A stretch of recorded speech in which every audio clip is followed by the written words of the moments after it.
Welcome all of you in online teaching learning process. We have started paper number 9 in organic chemistry, in which we have started unit number 5 catalysis, and in the last lecture we have seen details regarding the mechanism involved in intermediate compound formation theory, and in this lecture we will see next mechanism, that is adsorption theory of catalysis.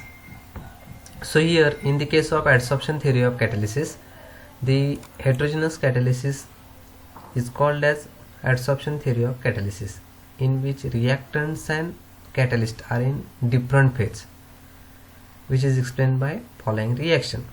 Here A and B reactants react with the catalyst, we are getting C and D as the product. So this is a heterogeneous catalytic reaction which is carried out by adsorption theory of catalysis.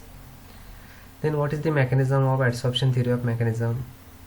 Here one of the reactant approaches the catalyst surface and settles on to an active site. So this is a adsorption. Suppose reactant A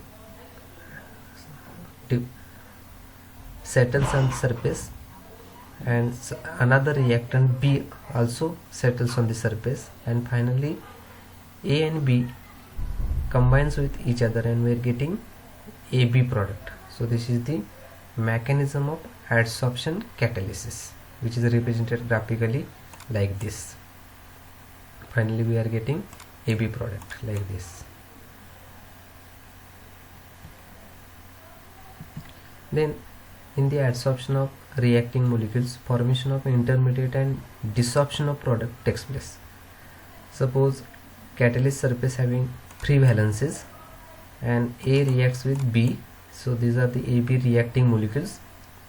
So in the adsorption of reacting molecules, A adsorbs on the surface of the catalyst, also B adsorbs on the surface of the catalyst. Adsorption of reacting molecule takes place, and here AB intermediate will be formed, and finally desorption of product molecule takes place and we are getting AB as a product and catalyst as it is. So this is the adsorption of catalyst process.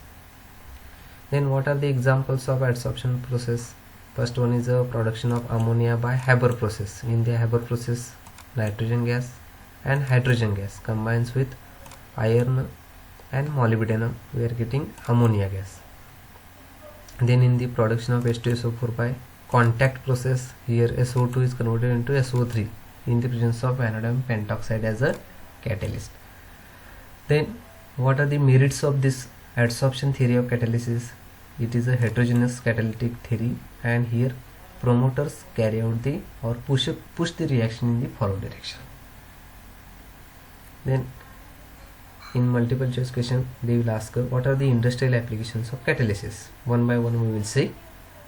In the manufacture of H2SO4, which is carried out by contact process, here SO2 is converted into SO3 in the presence of platinum catalyst or vanadium pentoxide as catalyst. So SO2 is converted into SO3 V2O5, vanadium pentoxide is used as a catalyst. So in multiple choice question they will ask in the manufacture of H2SO4 which type of catalyst is used. Answer is platinum metal or vanadium pentoxide. Then second example, synthesis of ammonia by Haber process. So in the Haber process, nitrogen gas and hydrogen gas combines with each other in the presence of iron as a catalyst and molybdenum as a promoter, we are getting ammonia. So this is the Haber process for the synthesis of ammonia. Then second example, third one is a Ostwald's process for the nitric acid preparation. So in this process, initially ammonia is oxidized to nitric oxide in the presence of platinum gauge as a metal, which act as a catalyst. So in Ostwald process of nitric acid, ammonia is converted into nitric oxide by presence of catalyst platinum. Then another example, Decaun's process for the manufacture of chlorine. So in the Decaun process, HCl, hydrochloric acid gas, is converted into chlorine, Cl2, in the presence of CuCl2, that is a cupric chloride as a catalyst. So in Decaun's process, HCl is converted into Cl2 by using CuCl2 as a catalyst.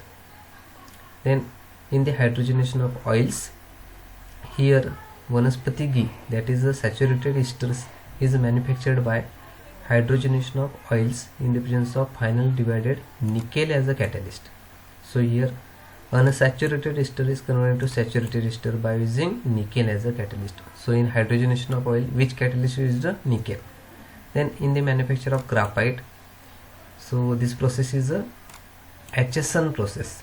Here anthracite, carbon and sand heated strongly, we are getting silica carbide, and here further it is converted into graphite. Graphite means it is an allotrope of carbon. So in manufacture of graphite, catalyst is used to carry out the reaction. Then in the manufacture of hydrogen from water gas, then exam they will ask what is water gas. Water gas means mixture of CO plus H2.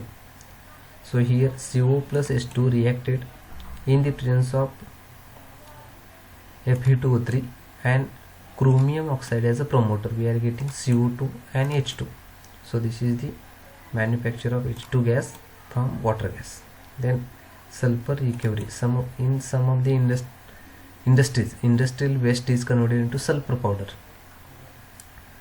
So for example, when hydrogen sulfide is converted into sulfur, so here by catalytic oxidation is carried out by using bauxite as a catalyst. So here the reaction is given, H2S is oxidized to SO2, and further this SO2 further reacts with H2S, we are getting sulfur powder. Similarly, sulfur dioxide can also be reduced to sulfur by using carbon monoxide. So these are the two reactions where sulfur recovery takes place from industrial waste. And finally, hydrogenation of coal. So this method was first introduced by scientist Burgess, and to carry out hydrogenation of coal, here hydrated iron oxide used as a catalyst. So in exam they will ask which catalyst is used for hydrogenation of coal, hydrated iron oxide. So this is about the industrial applications of the various catalytic reactions. So thank you all of you for listening this video.